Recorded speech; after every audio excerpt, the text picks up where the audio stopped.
Hello everyone, जय सिया राम। मैं आपका स्वागत करता हूँ आपके हमारे सबके यूट्यूब चैनल सात्विकी मैथ्स क्लास में। जैसा कि आप लोग देख पा रहे हैं कि थंबनेल से भी जान गए होंगे कि मैं ट्रिग्नोमेट्रिक रेशियो टेबल को कैसे लर्न करना है बहुत ही कम समय में, वो मैं आज आपको लोगों को बताऊँगा। ठीक है, पर ट्रिग्नोमेट्रिक टेबल तो सब लोग बहुत जल्दी जल्दी बता देते हैं कि कैसे 2 मिनट में लर्न करें, 1 मिनट में लर्न करें, 30 सेकेंड्स में लर्न करें। ये सब बातें ठीक है, लेकिन टेबल को लर्न करने से पहले कुछ चीज़ें आप लोगों को पहले से पता होनी चाहिए। और बहुत से ऐसे बच्चे हैं जिनको नहीं पता होती हैं, तो वो अगर आप लोग पहले से जान जाएंगे तो टेबल लर्न करने में बहुत आसानी हो जाएगी। ये बात सही है। ठीक है, तो पहले हम लोग वो चीज़ें सीख लेते हैं जो टेबल लर्न करने में हमारी हेल्प करेंगी। ओके, जैसे जैसे कि हम साइन ट्रिग्नोमेट्रिक रेशियो जो है, अगर हम कोई भी एंगल लें साइन के साथ, साइन थीटा मान लीजिए हम ले लेते हैं एक। ठीक है, तो साइन थीटा जो होता है वो रेसिप्रोकल होता है कॉसेक थीटा का। ये चीज़ हमको पता होनी चाहिए। ठीक है, साइन और कॉसेक और साइन एक दूसरे के रेसिप्रोकल होते हैं। मतलब क्या हुआ इसका, अगर साइन की वैल्यू 2 है तो इसकी वैल्यू कॉसेक थीटा की वैल्यू 1/2 हो जाएगी। साइन की वैल्यू 3/4 है तो कॉसेक थीटा की वैल्यू 4/3 हो जाएगी। सिमिलरली होता है कॉस थीटा और सेक थीटा के साथ में। ठीक है, ऐसे लिखे दे रहा हूँ, ये दोनों एक दूसरे के रेसिप्रोकल होते हैं। सिमिलरली जो टेन थीटा है, ओके, टेन थीटा और कॉट थीटा, ये दोनों एक दूसरे के रेसिप्रोकल होते हैं। ठीक है, समझ लीजिएगा। साथ ही साथ में जो टेन थीटा होता है, tan theta sine theta upon cos theta होता है। इसको हम ऐसे भी रिप्रेजेंट कर सकते हैं।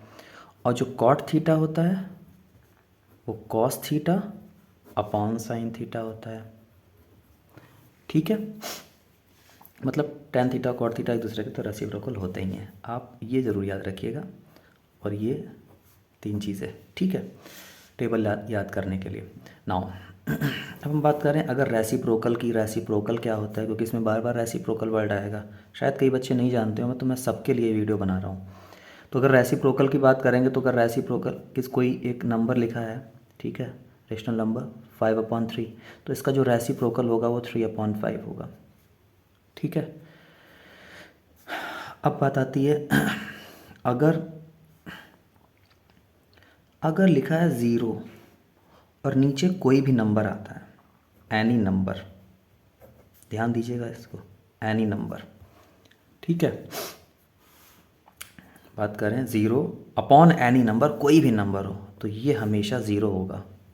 ये हमेशा 0 ऐसे होगा, मान लीजिए इस एनी नंबर के नीचे 5 है, 6 है, हमने 5 मान लिया थोड़ी देर के लिए, तो इसको हम ऐसे लिख सकते हैं ना, आप ध्यान दीजिएगा, 0 × 1/5। तो 0 की मल्टीप्लाई अगर किसी के साथ भी होगी तो क्या आ जाएगा, 0 ही आ जाएगा। तो इस 5 की जगह कुछ भी होता, अगर न्यूमरेटर में 0 है तो हमेशा हमको 0 ही मिलेगा। ठीक है ना।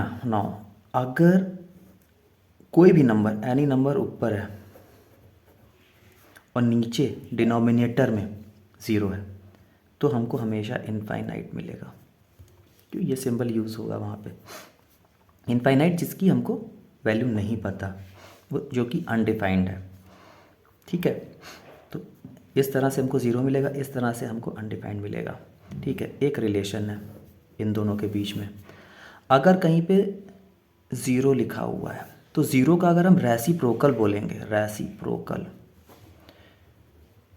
रेसिप्रोकल 0 का क्या हो जाएगा, इनफाइनाइट हो जाएगा। 0 का रेसिप्रोकल इनफाइनाइट कैसे हो जाएगा, ये भी आप समझ लीजिए। 0 का उल्टा करना है, रेसिप्रोकल मतलब उल्टा, न्यूमरेटर डिनोमिनेटर में चला जाएगा, डिनोमिनेटर न्यूमरेटर में चला जाएगा। तो यहाँ पे अगर कुछ नहीं है तो हमने थोड़ी देर के लिए 1 मान लिया।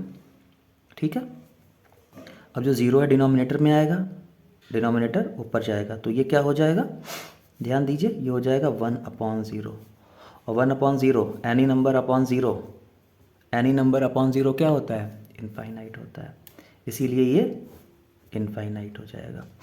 और अगर बाई चांस कहीं पे लिखा हुआ है इनफाइनाइट, तो इनफाइनाइट का मतलब क्या हुआ, पहले तो ये समझ लो। इनफाइनाइट का मतलब है कि नीचे 0 होगा और ऊपर कोई ना कोई नंबर होगा, तो हमने कोई ना कोई नंबर 1 ही मान लिया थोड़ी देर के लिए, है ना।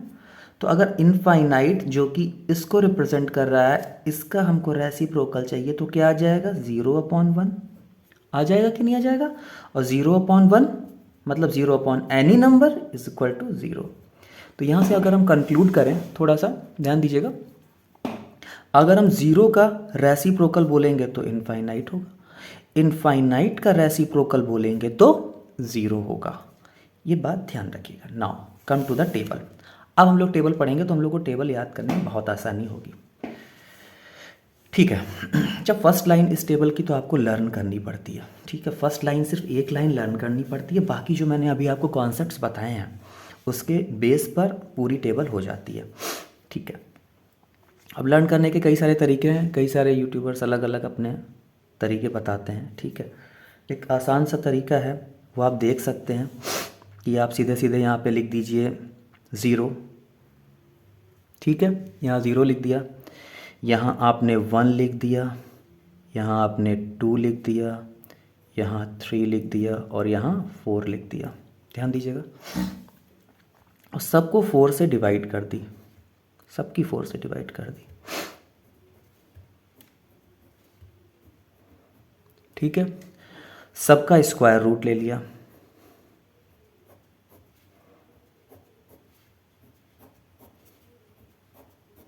ठीक है, सबका स्क्वायर रूट ले लिया। नाउ अब इससे कुछ मतलब ही नहीं है स्क्वायर रूट लगा है कि क्या है, ऊपर 0 है, हमेशा क्या आएगा, 0 आएगा, ठीक है। 1/4 का स्क्वायर रूट निकालेंगे तो कितना आएगा, 1/2 आएगा, ओके। इसका अगर हम स्क्वायर रूट निकालेंगे तो 2 1 ज़ा 2, 2 2 ज़ा 4, तो यहाँ आ जाएगा 1/√2, ठीक है। इसका अगर हम स्क्वायर रूट निकालेंगे तो आएगा √3/2, क्योंकि 4 परफेक्ट स्क्वायर होता है, और ये 4 4 कट जाएगा तो ये 1 ही आएगा। स्क्वायर रूट ऑफ 1 1 होता है। हमको वैल्यूज़ मिल गई हैं, ठीक है। वैल्यूज़ कौन कौन सी मिली हैं आप देख रहे हैं, एक हमको मिली है 0 फर्स्ट उस पर, एक मिली है 1/2, मैं सर्कल करे दे रहा हूँ, एक मिली है 1/√2, एक मिली है √3/2 और एक मिली है 1। बहुत ध्यान से समझिए, मैं बहुत धीरे धीरे चलूँगा, कोई जल्दबाजी नहीं है इसमें, क्योंकि एक बार समझना है, ध्यान से समझ में आ जाएगा तो फिर आप कभी भी टेबल बना लेंगे। ये कभी भी ना भूलने वाला मेथड है, ओके।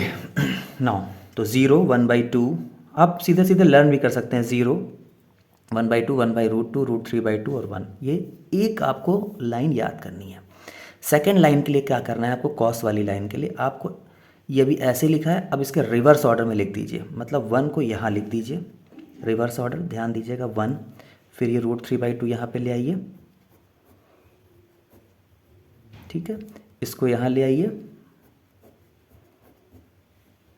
इस वाले नंबर को यहाँ पे ले आइए और इसको यहाँ ले आइए। सेकंड लाइन हो गई, ठीक है। अब मैंने आपको बताया था जो tan थीटा होता है वो क्या होता है, sin/cos होता है। तो इसका मतलब क्या है, sin 0/cos 0 लेंगे तो 0/1, 0 ऊपर है, इसका मतलब tan 0 कितना आएगा, 0 आएगा। डिवाइड करते चले जाएंगे अब हम, ठीक है। डिवाइड क्यों कर रहे हैं, क्योंकि tan थीटा बराबर होता है sin थीटा/cos थीटा। अब हम डिवाइड करेंगे, यहाँ देखिए 1/2 को √3/2 से डिवाइड करेंगे तो आएगा 1/√3, ठीक। यहाँ डिवाइड करेंगे 1/√2 को 1/√2 से आएगा 1, यहाँ पे डिवाइड करेंगे √3/2 को 1/2 से तो आएगा ये हो जाएगा √3, ठीक है, √3 ये हो जाएगा √3। 1/0 होता है इनफाइनाइट, ध्यान रखिएगा 1/0 मैंने आपको बताया था, 1/0 इनफाइनाइट। नाउ अब आता है cosec. Cosec is the reciprocal of sine. तो 0 का रेसिप्रोकल क्या होगा मैंने आपको बताया था, आप फिर से प्रीवियस थोड़ा सा बैक चले जाएंगे और आप देख लेंगे। 0 का रेसिप्रोकल होता है इनफाइनाइट, 1/2 का रेसिप्रोकल 2, 1/√2 का रेसिप्रोकल √2, मीन्स √2/1 होगा तो 1 लिखने की ज़रूरत नहीं है। √3/2 का रेसिप्रोकल 2/√3, 1 का रेसिप्रोकल 1 ही रहेगा। नाउ कॉस का रेसिप्रोकल होता है सेक, तो 1 का उल्टा 1, √3/2 का उल्टा 2/√3, 1/√2 का उल्टा √2/1 करेंगे तो 1 लिखने की ज़रूरत नहीं है। 1/2 का रेसिप्रोकल 2 एंड 0 का रेसिप्रोकल, फिर से देखो 0 का रेसिप्रोकल आएगा, जैसे ही 0 का रेसिप्रोकल आएगा हम फिर से लिख देंगे यहाँ पे इनफाइनाइट। ओके, ठीक है। अब कॉट आ जाता है, कॉट होता है रेसिप्रोकल 10 का, यहाँ पे है 10 0। अब 0 का रेसिप्रोकल इनफाइनाइट, 1/√3 का रेसिप्रोकल √3, 1 का रेसिप्रोकल 1, √3 का रेसिप्रोकल 1/√3 और इनफाइनाइट का रेसिप्रोकल 0। तो ये है मेथड याद करने का, सही मेथड। ठीक है, इस तरह से आप इसको एक बार समझ में नहीं आया तो 2 बार देखिए। मेरा विश्वास है आप लोगों को पक्का अच्छे से टेबल याद हो जाएगी, आप इस टेबल को कभी नहीं भूलेंगे। Thank you.